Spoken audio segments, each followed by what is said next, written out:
Anvil Aerospace, all systems online.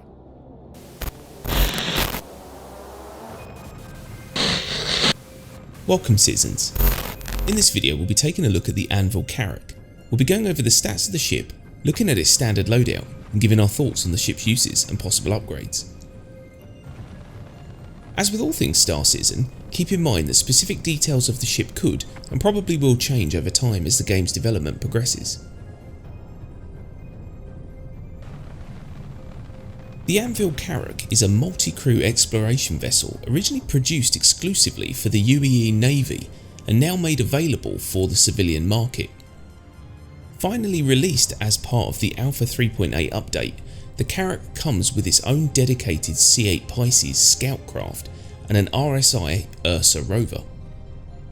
Internally, the ship features living quarters with a mess hall and games room, a drone control suite, a fully stocked medbay with a sealed MRI-like scanner, hollow map navigation room, fully enclosed hangar for the Pisces or other small craft, multi-level engineering section, separate repair and maintenance room, and 3 airlocked cargo compartments.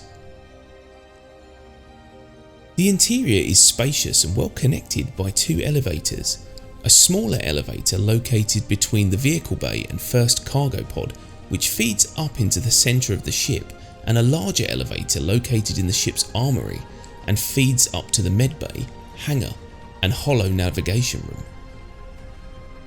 Everything is well located within the ship's interior, although the access route from the ground to the medbay is a little long and odd, considering you will need to drag injured players through all of the cargo pods to get to the elevator and then run around the medbay just to get to the door. The Carrack's size increased during development, and with it some of the ship's other design elements and its price. Also, several features such as the detachable cargo pods, extendable sensor antenna and the retractable viewport shielding still haven't been implemented.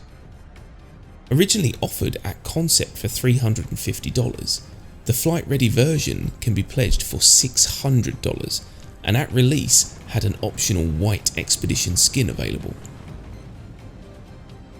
Considering its large 126 metre length and 76 metre beam, the Carrack is a surprisingly fast vessel. With an optimal speed of 208 metres per second and a maximum cruise speed of 1236 metres per second, it has the same speed as a Gladius or M25A, making it the fastest ship within its size class. The Carrack's manoeuvrability is also fairly impressive. While the ship's pitch and yaw speeds are expectedly slow, its roll rate is close to the Anvil Valkyrie.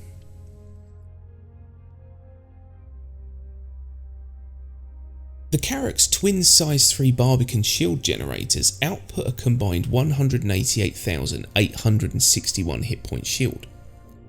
This massive shield is the second strongest of flight ready ships, beaten only by the Origin 890 jump, and can even be upgraded further.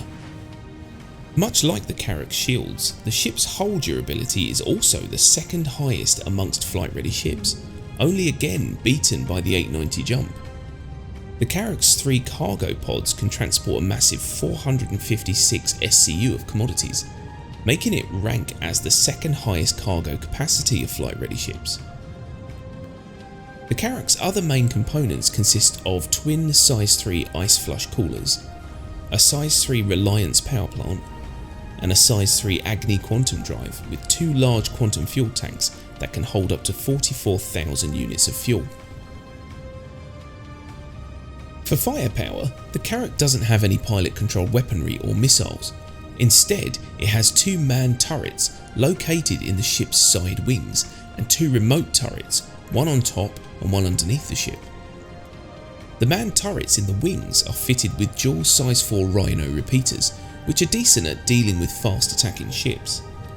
Visibility from these manned turrets is very good, as the turrets themselves extend out of the wing when a player enters the gunner seat. The top and bottom remote turrets are equipped with size 4 M6A Autocannons, which have slightly more range than the Rhino repeaters, but output less damage. When all 4 turrets are active, nearly every area of the exterior is covered by at least one turret, and a skilled Carrack pilot will be able to bring at least 2 turrets to bear on attackers. To boost the damage output of the remote turrets, pilots could consider swapping out the standard M6A cannons for a pair of Rhino repeaters, as the damage increase will outweigh the slight range decrease. Because the wing turret's Rhino repeaters have good range and damage already, there isn't really a need to upgrade them to anything else. If you prefer a ballistic setup on your Carrack, changing all of the turret guns for a full size 4 Revenant loadout will be the way to go. However, this will take a large UEC investment. As earlier mentioned, the shields can also be upgraded by swapping out the standard Barbican generators for a pair of size 3 Parapet units, giving an overall increase of nearly 9,000 points. The Carrack's standard Agni quantum drive is fuel efficient but a little on the slow side, so if you want a faster quantum travel time and don't mind the extra fuel costs, consider fitting the size 3 Erebos quantum drive instead. Its turrets actually feel useful, even though turret gameplay isn't that refined yet, and its high cargo capacity and quantum range mean that it can be used very well as a cargo trader vessel.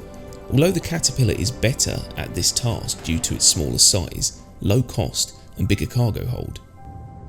While the Carrack can be flown solo, it's not advised to fly without crew members because it will be relatively defenceless and expensive to run. As a whole, the Anvil Carrack is a very impressive ship, a fantastic jack-of-all-trades ship that will be able to cover almost all in-game activities once they have been added.